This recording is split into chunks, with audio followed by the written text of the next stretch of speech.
Il avait prévenu ses partenaires à plusieurs reprises. Le président mexicain a finalement mis sa menace à exécution. Il l'a annoncé lors de cette conférence de presse. Il ne se rendra pas au sommet des Amériques qui débute ce lundi à Los Angeles. Je ne participerai pas au sommet des Amériques.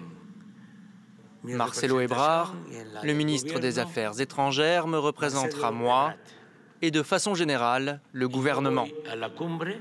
Et si je décide de ne pas m'y rendre, c'est parce que tous les pays des Amériques ne sont pas invités.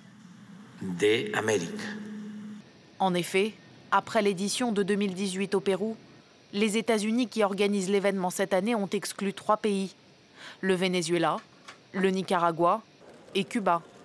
La raison ? Des doutes quant au respect des droits humains. C'est en tout cas ce qu'ont évoqué des responsables de la Maison-Blanche.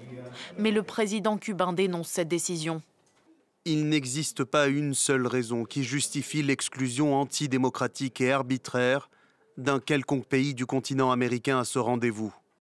L'absence du Mexique ne sera sûrement pas sans conséquences. Car lors de ce sommet, le président américain Joe Biden compte parler immigration et espère conclure un accord pour une coopération régionale renforcée. Je pense que le Mexique est un partenaire essentiel des États-Unis. C'est un leader régional et sa voix devrait vraiment être entendue lorsque tous les leaders de l'hémisphère se réunissent. Avec plus de 3000 km de frontières avec les États-Unis, le Mexique joue un rôle clé dans la politique migratoire de Washington.